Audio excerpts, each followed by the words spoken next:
skill, this is really good news, is learnable. And when I started in the book business, I had bad taste, and editors didn't like what I thought they would like. And over time, my taste got better because I practiced the work enough. Amazon just broke me. And I haven't read my Amazon reviews in 7 or 8 years, and I don't miss it. I could juggle for you right now, just because, why not? But no, I'm terrible.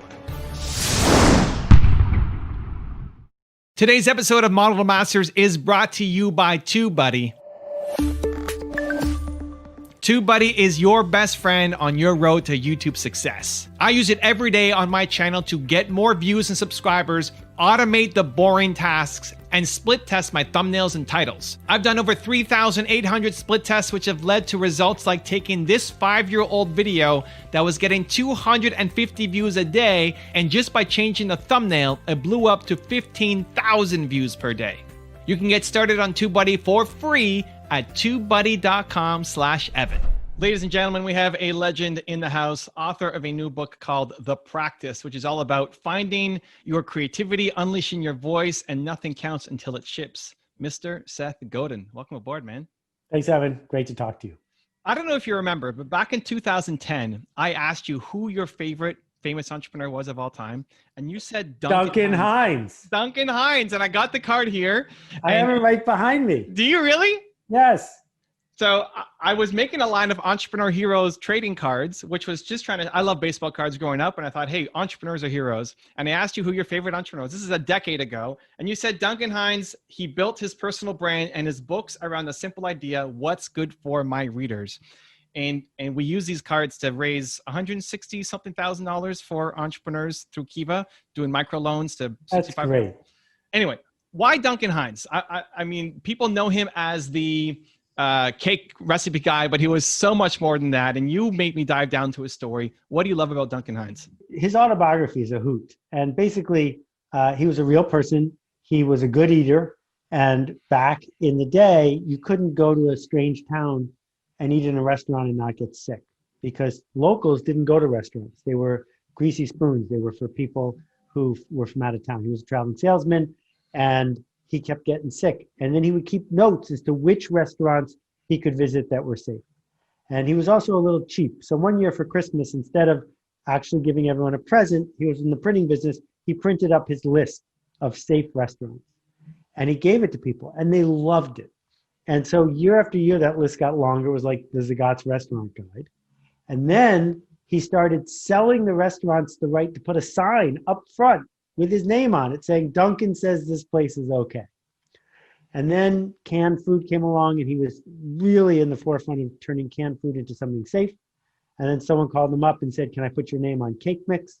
And that company, the last time I checked, sold for $1 billion because one person showed up and said, what do people want when it comes to this thing? So he didn't hustle anybody. He didn't try to make himself famous. He simply said, there's a connection to be made here. How can I show up and narrate this connection in a way that people would be glad I was here? I love it. What do you think the biggest lesson entrepreneurs, creatives today could take from Duncan Hines' story? Well, you know, in my previous book, This is Marketing, I talk about the smallest viable audience. And the problem with the business media is they lionize the home run hitters, the people who build $1 trillion company. And I got to say, I don't think Tim Cook has done anything noteworthy except make investors rich. I think what we really need to do as entrepreneurs instead is say, who can I serve? And instead of saying how many people I can serve, we can say, what's the smallest number of people that if I overwhelm them with the generosity of what I'm making, they would tell the others and it would be enough. The smallest viable audience. So in Duncan Hines' case, it was 100 people who wanted that list. And then it was 1,000 restaurants that would benefit from having the sign. And then it gets big. But it didn't get big because Duncan Hines woke up one day and said, I'm going to make every person in America buy a cake mix. Instead, he said, what's this group of people I can put myself on the hook for and deliver something of value? I love it. So the new book talking about called The Practice, helping people find their creative talent, their genius, that everybody has it. It's not reserved for the special few. I like to say in my videos that everybody has Michael Jordan level genius at something. And chances are it's not what you went to school for, what your parents did for a living, but you have to find it. Otherwise, you live a life of mediocrity and chances are not being too happy. I think a lot of that's being addressed in the practice. So how does somebody find their, what I would call Michael Jordan level genius in your words? Well, I love that you're using Michael Jordan as an example because I often talk about the difference between talent and skill. And I'll say basketball players have to have talent because I will never be able to dunk in basketball. I was not born with the DNA that will make me tall enough to do that. However, you are correct. There are plenty of tall people who are not Michael Jordan. Michael Jordan isn't Michael Jordan because of talent. He's that because of skill. Mm-hmm. And skill, this is really good news, is learnable. And if it's learnable, what I have to ask somebody is, have even once you said something that someone else wanted to hear, even once done something remarkable, original, creative, generous. If you've done it once, then it's not a talent. Then it's available to you. And the way you get to do it again is by practicing your skill, getting better at your skill, even if it doesn't work right away, especially if it doesn't work right away. So is it lack of belief? People just don't think they have Michael Jordan level genius at something? Well, imposter syndrome is real. Imposter syndrome is an epidemic that says, I feel like a fraud. How dare I show up in this social media or start a podcast or be wherever? Who am I to do this? And people say, how do I get rid of imposter syndrome? And what I say to them is, well, the reason you have imposter syndrome is that you're an imposter and you can't make it go away because we're all imposters. If you're leading, well, then you're trying to do something that's never been done before. That's why we call it leadership. And we have to embrace that. We can embrace it by saying, yeah, of course I feel this way. It means I'm on to something. And that idea that I'm on to something, I can dance with it, is a little bit like saying, I know I'm running the marathon because my legs are tired. If my legs weren't tired, something would be wrong. That's a feature. It's not a bug. So even getting to the place of imposter syndrome, I would presuppose they've created something. They've already made something and now they feel like an imposter for talking about it. What about even just the belief that you can be creative? A lot of people never even get to imposter syndrome, at least in my head, because they don't even think they have the creative gene inside them. Like, how do you overcome that belief system with people? Yeah, well, the indoctrination runs deep. It runs deep around racial injustice. It runs deep around economic separation. It's been something that's been taught to us from an early age. So I'll give a talk back in the day when people came together for talks, and there's 100 people there, 1,000 people there, and you'll say, any questions? And no one will raise their hand. And then when the talk is over, people run up to ask their secret question. Well, why couldn't they ask their question in front of everyone else? Because they were taught not to, because it might be stupid. It might waste someone's time. It might not be a contribution. And so it runs really deep inside us to say, I don't have any good ideas. Well, no, what you're really saying is, I'm afraid of my bad ideas. I am so afraid of my bad ideas, I'm not willing to say them, even though a good idea might slip in. And so what's the recipe to overcome that? Well, if it doesn't ship, it doesn't count. And the only way you get better at anything is by shipping the work. And to ship the work, we need two things. One, we need to do it from a place of generosity. You can't run around hustling people and hope that it'll work, because no one wants to be hustled. No one wakes up in the morning saying, I hope someone will come hustle me. And then the second thing, which is related, is if you're doing it in the right spirit, you need to be completely disconnected from the outcome. That it is about throwing, not catching. That it is about putting your best work into the world, regardless of whether it works or not. And then if it doesn't work, learning from it so you can do it again. But actually what people say to themselves is, well, I'll pitch, but if it's not a no-hitter, I'm never going to pitch again. And that just doesn't work. And they want the no-hitter on their first game. Yeah, exactly.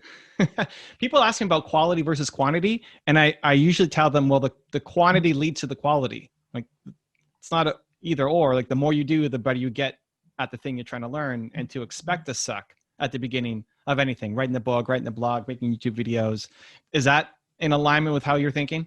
Yeah, I mean, walking, talking, riding a bicycle. If you can ride a bicycle, I would say, Do you ride it better than you did your first day? Right? At what point is it appropriate for someone to say, I will never be able to ride a bicycle and give up?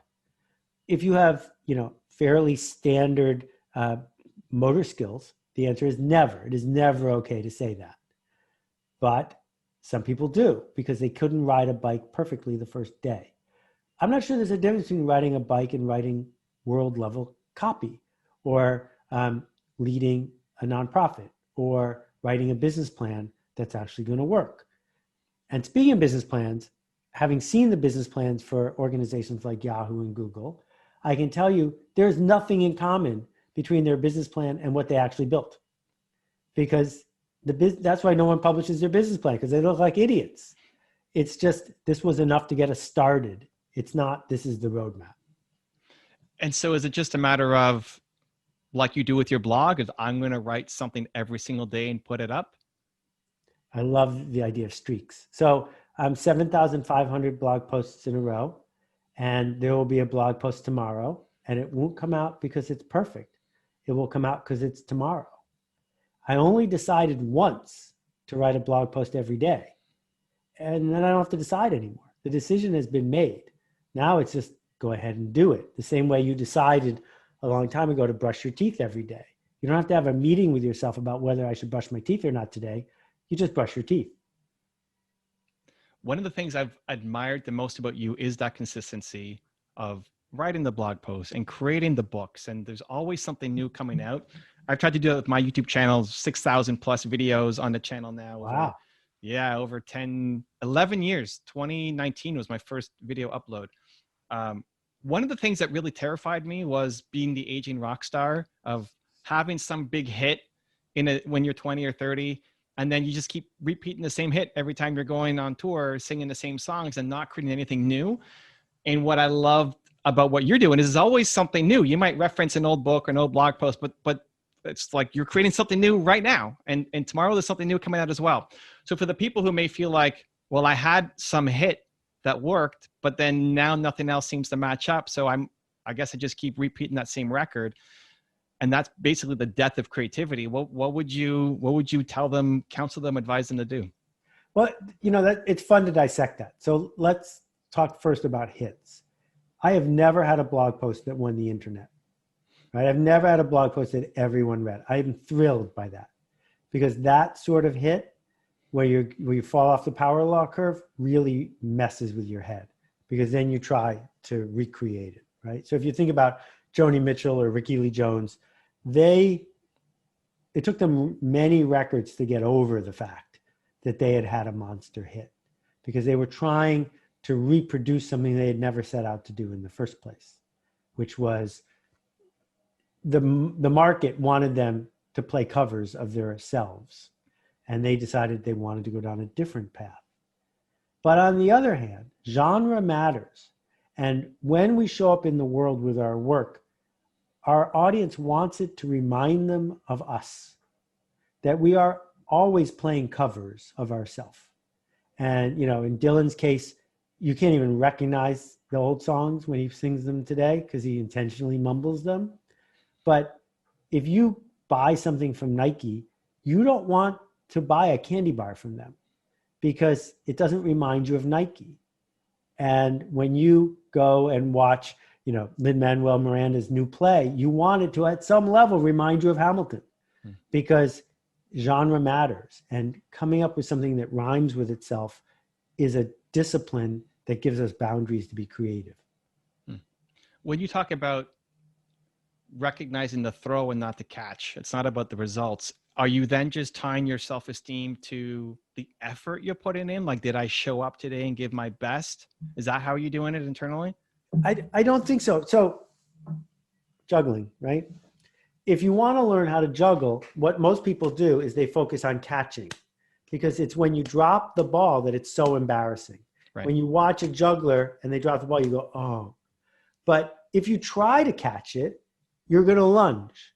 And lunging destroys everything there is about juggling. You cannot lunge and continue to juggle. And so everybody who knows how to juggle focuses on throwing. They are intending to end up being a good juggler, but they understand throwing is the secret to the whole thing. Because if you get good at throwing, the catching takes care of itself. And what I'm trying to say by disassociating ourselves from the outcome is this. If I try to imagine what the critic from Publishers Weekly wants and imagine what this person wants and am willing that person to like what I wrote, all the juice will come out of the work, all of the good stuff will be eliminated because I will be reverse engineering the work. Instead, I focus on throwing. Is that a good throw? Is that a good throw? Is that a good throw? And if you get good at throwing, the catching will take care of itself. And so, just to pick an example, Publishers Weekly has hated every book I have ever done that has succeeded. Now, it's interesting to note their only job in their reviews is to tell booksellers what books are going to succeed. So clearly they are bad at their job. But if I was worried about that negative feedback and I was reverse engineering for it, I never would have written the books I wrote. And so when they say, we don't like this book so much, I'm thrilled because it means that one of the things I'm looking for in the marketplace actually happened, which is I wrote a book that didn't pander to Publishers Weekly. How good is your juggling? My juggling is by most standards very weak, but I'm one of the best juggling teachers you will ever meet. I have taught more than 1,000 people how to juggle. Wow. All right, cool. And I do it by teaching. We spend the first half hour, we don't catch one ball. And it's very frustrating, particularly for 10-year-olds to do that because it will make you cry to watch 10-year-olds become so obsessed with catching the ball. And first we have to strip that away and then we can get to the next level. But one of my projects for 2020 is to actually get better at juggling. All right. Right? Like I could juggle for you right now just because why not? But no, I'm terrible at it. I'm just good at teaching. So breaking down that analogy with Publisher Weekly, you're not trying to get them to say this is, The Practice is the greatest book of all time. Otherwise, you've read a different book. You're showing up every day in service to your audience to say, hey, how can I make something that people would like? But it's still a distant, to get that reaction back from people is still, months or a year away. What are you telling yourself on a daily basis to say, am I proud of myself for showing up? Is it that you block off X hours a day and like I sat there and I tried writing? Is it like the effort of showing up daily that then that's how you pat yourself on the back and say, I'm proud of myself for what I did today? No, different people. So I was friends with Isaac Asimov years ago. I did a project with him. He wrote 400 books. He invented robots as we know them. If you've ever seen a robot in a movie, that was Isaac. And I said, Isaac, how do you publish 400 books? And he said, well, I get up and I sit at this manual typewriter at 6:30 in the morning and I type till noon every day. And it doesn't matter if you type good stuff or bad stuff. Sooner or later, good stuff would slip through. So that was his approach, which was a volume-based approach that eliminated the thing that was holding him back. In my case, what I am looking for is a glimpse of something that scares me, a glimpse of something where I notice something or make a connection and then I say, that'll never work. No one will get the joke. That's going to be a dead end. But something about it has a spark to it. And then the second half, which is almost never happens on the same day as the first half, is did I do service to that notion by showing up and showing up and showing up until it was polished enough to share? And those are both halves of my work. And